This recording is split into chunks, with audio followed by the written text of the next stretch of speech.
Malappuram കൊണ്ടോട്ടിയിൽ 50 gram MDMA പിടികൂടിയ സംഭവത്തിൽ അന്തർ സംസ്ഥാന ലഹരിക്കടത്ത് സംഘത്തിലെ 4 പേർ കൂടി പിടിയിലായി. ബംഗളൂരുവിൽ നിന്നാണ് ഇവരെ കസ്റ്റഡിയിലെടുത്തത്.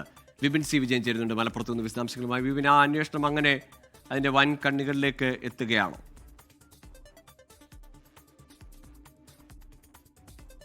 അതെ ഗോകുൽ, പറഞ്ഞതുപോലെ കീഴ്ച്ചേരിയിൽ കഴിഞ്ഞ ദിവസമാണ് ലോഡ്ജിൽ വെച്ചിട്ടുള്ള പരിശോധനയിൽ 50 ഗ്രാമോളം MDMA പിടികൂടിയത്. അതിൽ 2 പേരാണ് ആദ്യഘട്ടത്തിൽ പോലീസ് കസ്റ്റഡിയിലെടുത്തത്. പിന്നീട് തുടർന്ന് നടത്തിയ ഒരു അന്വേഷണത്തിലാണ് അതിലിപ്പോൾ 4 പേർ കൂടി പിടിയിലാകുന്നത്. ഇവരെ ബാംഗ്ലൂരിൽ നിന്നാണ് ഡാൻസ് ഓഫ് ടീം പിടിച്ചിരിക്കുന്നത്. ഇവരുടെ പേര് ഷഫീഖ്, ബിലാൽ, ഫാസിൽ, ഹസൈനാർ എന്നിവരാണ് പിടിയിലായത്.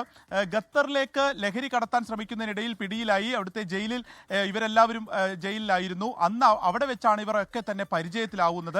5 വർഷത്തിന് ശേഷം ഇവർ പുറത്തിറങ്ങി നാട്ടിലേക്ക് വന്നു. നാട്ടിലേക്ക് വന്ന് കേരളത്തിലേക്ക് ലഹരി കടത്തുന്നതിൽ പ്രധാന കണ്ണികളായി പ്രവർത്തിക്കുകയായിരുന്നു. ബാംഗ്ലൂരിൽ നിന്ന് കേരളത്തിലേക്ക് ലഹരി കടത്തുന്ന കണ്ണികളായിട്ടാണ് ഇവർ പ്രവർത്തിച്ചിരുന്നത്. അങ്ങനെ പോലീസിന് ലഭിച്ച ഒരു രഹസ്യവിവരത്തിന്റെ അടിസ്ഥാനത്തിലാണ് കീഴ്ച്ചേരിയിലെ ലോഡ്ജിൽ ഈ പരിശോധന നടക്കുന്നതും 50 ഗ്രാമോളം MDMA പിടിച്ചിരിക്കുന്നത്. അതിലുള്ള കൂടുതൽ പരിശോധനകളിൽ ഇപ്പോൾ ഈ കേസിൽ 7 പേർ ഇതിനോടകം അറസ്റ്റിലായി കഴിഞ്ഞു.